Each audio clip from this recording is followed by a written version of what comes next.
always found it super fascinating to look at a film from the past and decide whether or not it would be possible to make that film in the present day.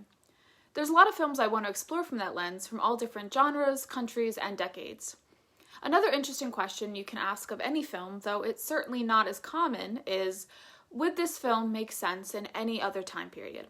For example, 1983's War Game.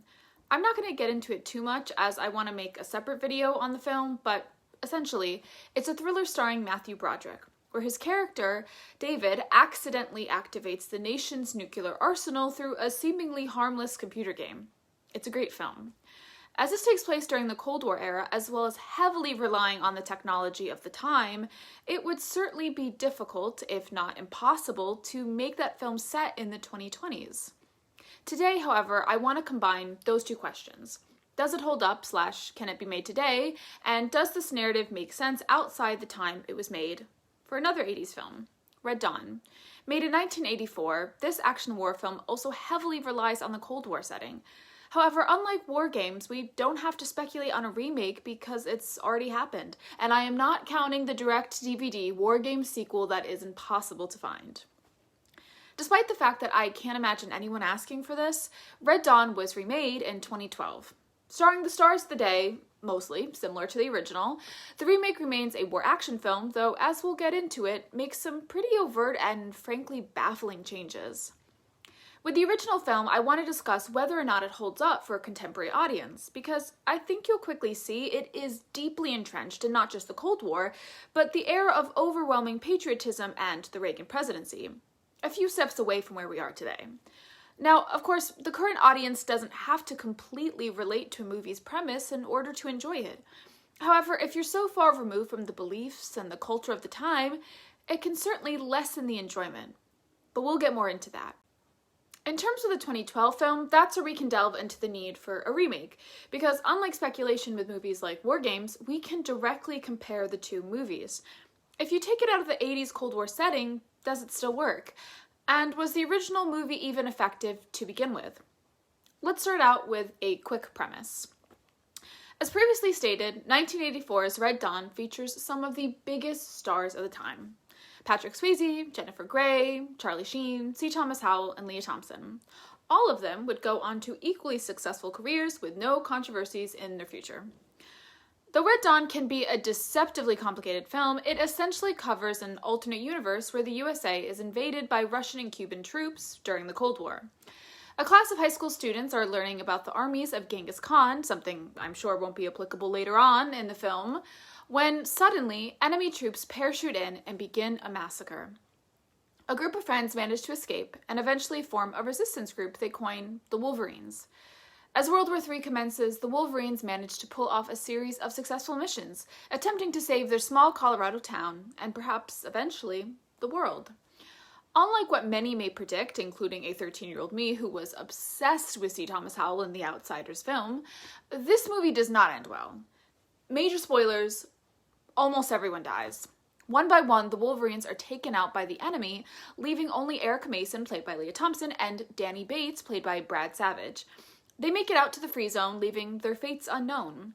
The movie ends with a memorial on Partisan Rock dedicated to the lives of child guerrilla soldiers, so the Wolverines are not directly named, who died.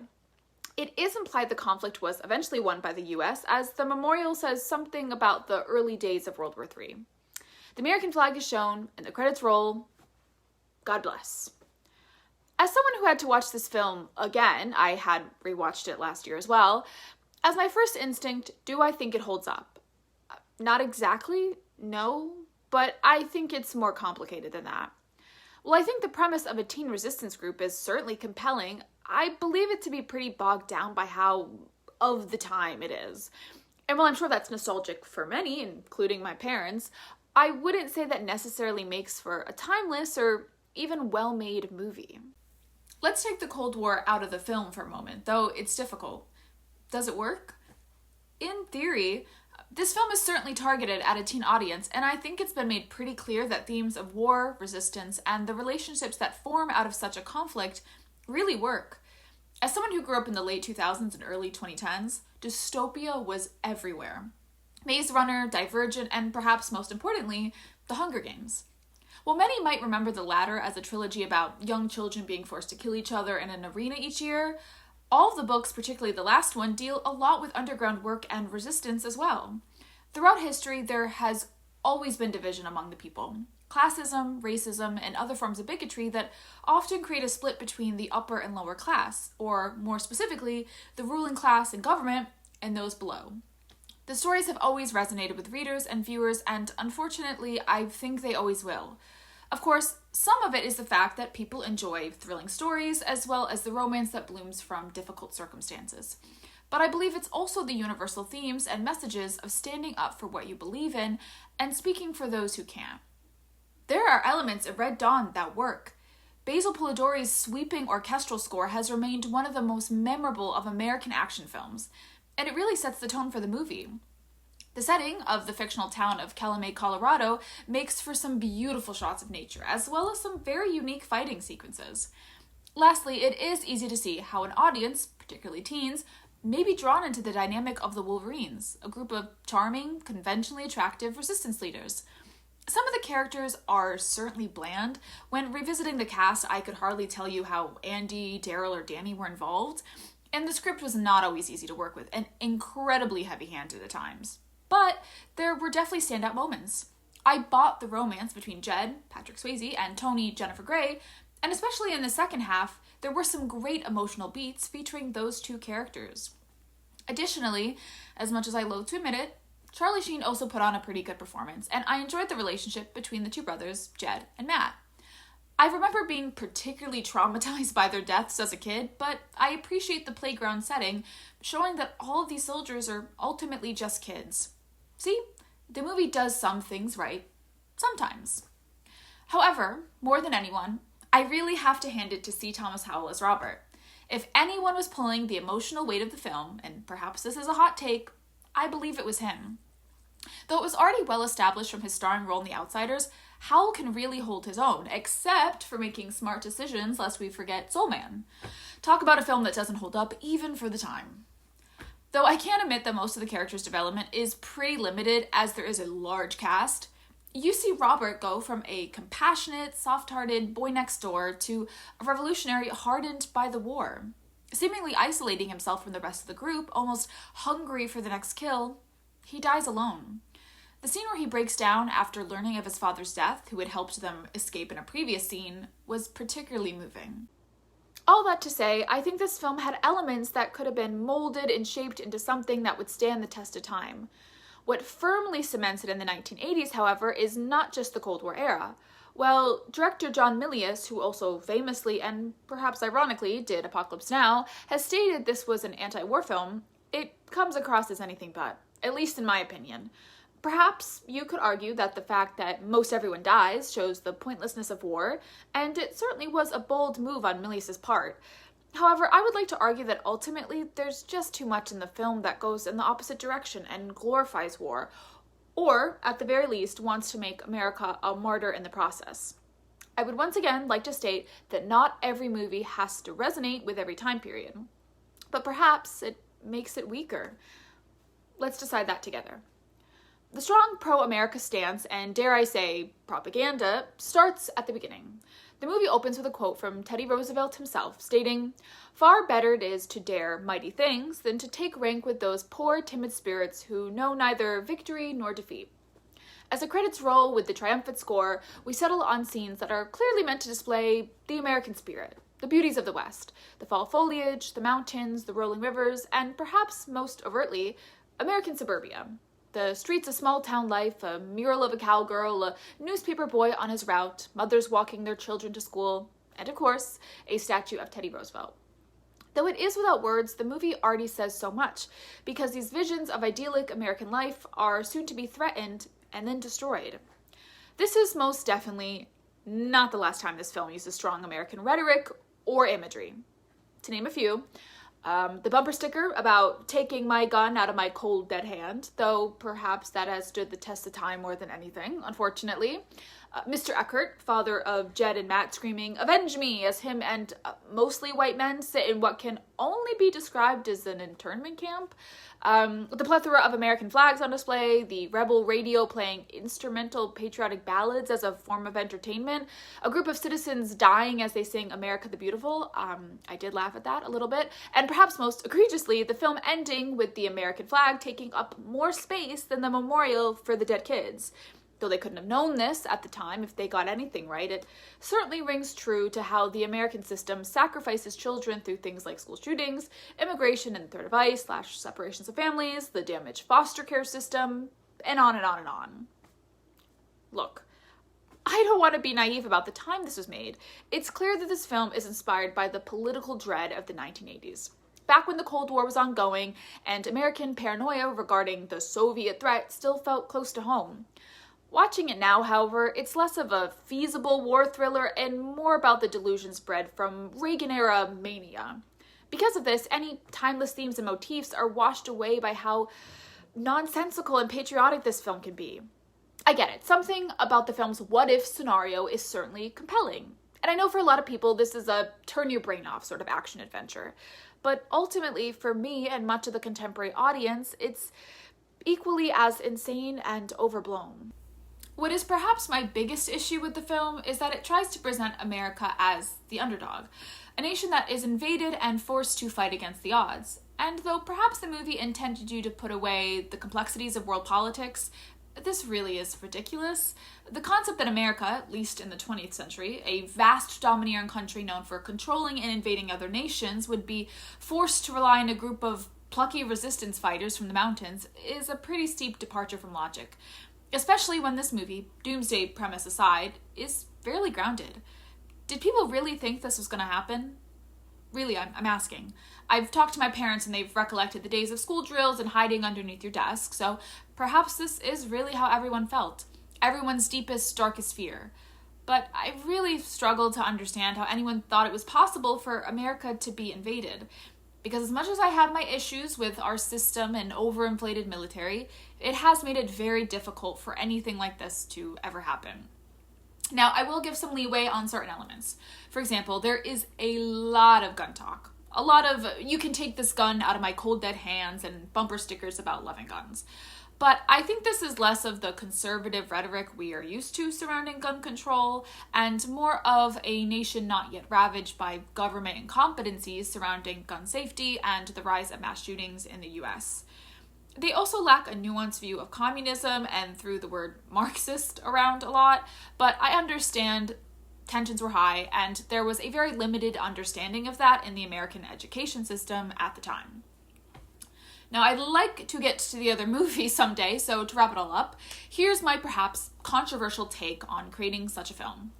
You can certainly discuss the horrors of war and involve American troops, whether in a positive or negative light.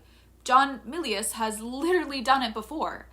You can do it overseas, like in Vietnam. You can even do it in America and discuss the Civil War. But I'm not sure it really works to have America itself being attacked, at least in such a realistic and historical manner, as well as in the time that this was set. I understand that this was a very real fear at the time, and perhaps there's an interesting story there at how fruitless the Cold War was for all sides, but Red Dawn is not that. Unintentionally or not, even when I knew this was a very real fear people used to have, it just felt like America playing out a situation that was never going to happen. Because, as aforementioned, more often than not, we are the ones invading other countries. We are the ones financing other countries' invasions. Especially given the situation in the Middle East right now, it felt even more dated than ever before. Like I said, with a stronger script, a more fleshed out character analysis, and a lessening of overly patriotic sentiment, this could have been a really interesting look in the Cold War era. And I would love to know how you think this film could be improved. Ultimately, I think it's okay to enjoy this movie. There's plenty of people I respect that do, and it is differing opinions that make us all stronger.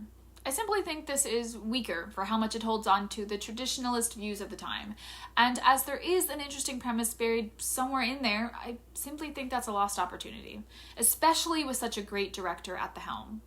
Analysis of cinema and looking back on old films is complex and varied. Take a look at 1987's Running Man, for example. The entire look of the movie is very dated. Very dated. But that's what makes it so enjoyable. It's camp. It's very 1980s and just a whole lot of fun. Plus, the themes such as media manipulation and classism still hold up today. It's just told through a very colorful and extravagant lens. But then you look at 1984's Revenge of the Nerds and oh my god, it does not age well.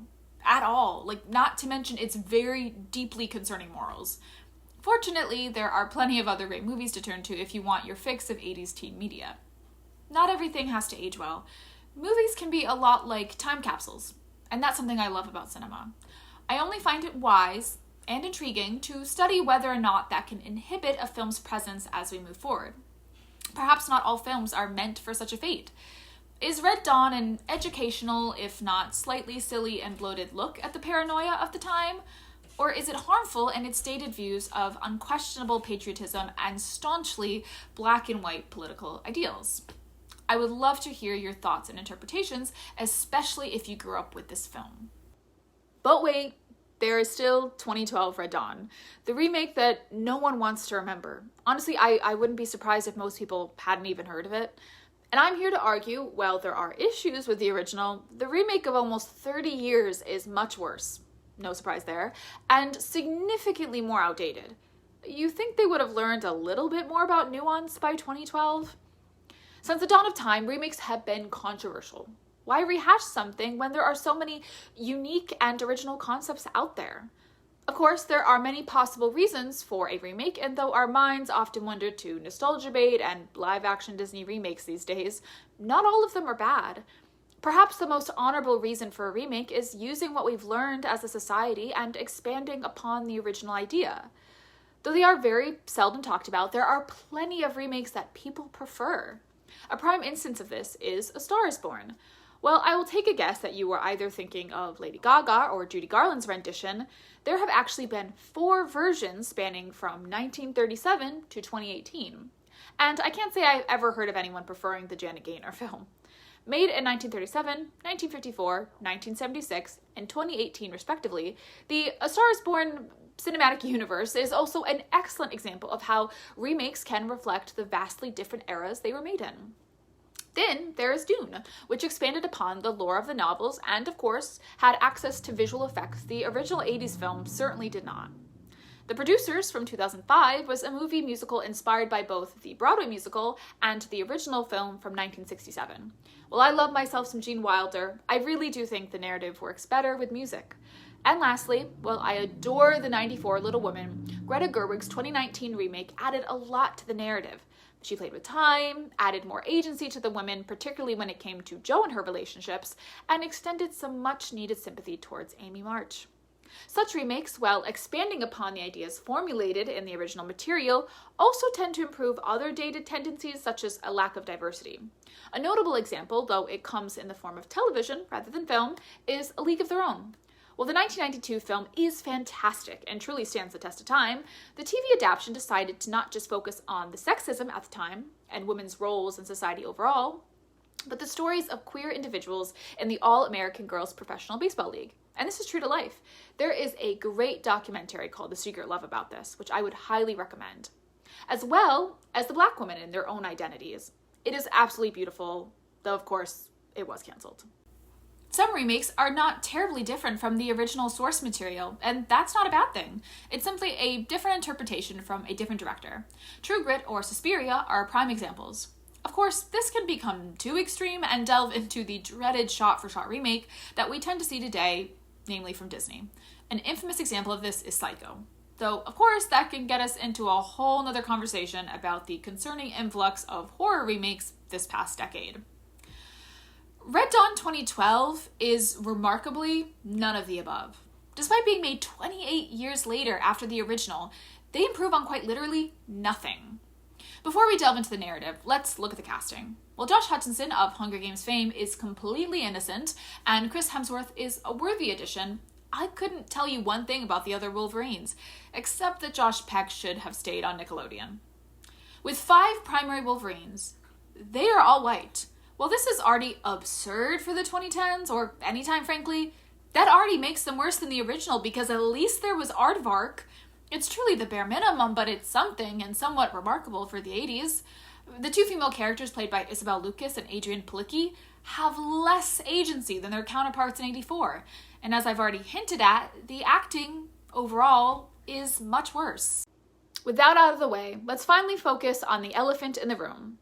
If the Cold War was long over, who is the antagonist of the film?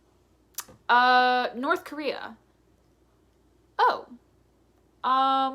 Okay. Well, it could have been much worse. I'm shocked they didn't resort to anti-Middle Eastern rhetoric in a remake from the 2000s, but it's baffling to say the least.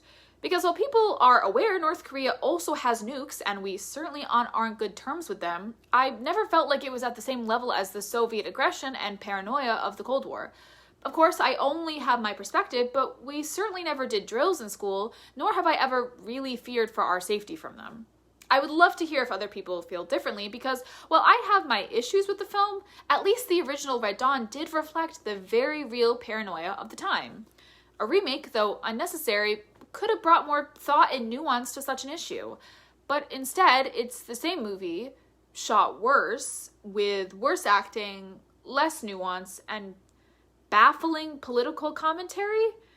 To make matters worse, if I may go on a quick but vital tangent, the antagonists were originally meant to be Chinese rather than North Korean. Odd. Likely fearing backlash from the large international market, they changed it to Korean at the last minute. However, as they had already filmed most of the scenes, the Chinese actors remained intact and most of them were dubbed.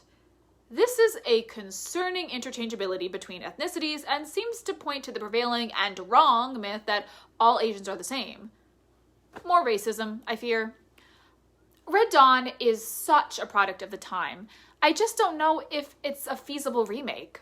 I guess I can't say I'm surprised an American filmmaker took another opportunity to spread damaging American martyr rhetoric, but I simply don't see any way of making this work. I suppose you could have an alternate universe where the Cold War is still raging on, or simply have the movie set in the 80s again, but you're risking most of the audience struggling to understand the necessary context. It's a lose-lose situation. And, as I've hinted at, this film is somehow even more dated than the original. At the very least, with 84 Red Dawn, I can see what they were going for. I just believe it to be largely unsuccessful as an anti-war piece. And it's shot wonderfully, which I cannot say for the remake. I think if there's any quote that sums up this movie, it's when Jed, a veteran in this version, says to his brother, quote, "When we were over there, we were the good guys," referring to his time in Iraq. I don't think the entire 84 original is as harmful as that one line, because even for that time, that is mindlessly stupid and out of touch. If you had told me this film was made in 2003, I would have believed you. It would still be just as bad, but that kind of gung-ho America First propaganda was sadly the primary way we chose to deal with a very real and horrific tragedy. But in the year of our Lord 2012, the same time as Parks and Rec, during the second term of presidency for Obama, the Obama optimism era, the millennial optimism era, at the same time as One Direction? I don't know how that one correlates, but it just does, okay? Red Dawn 84 has its issues, but it does reflect the time. Perhaps a very one-sided perspective of the time, but it was the era of Cold War paranoia and fear of aggression.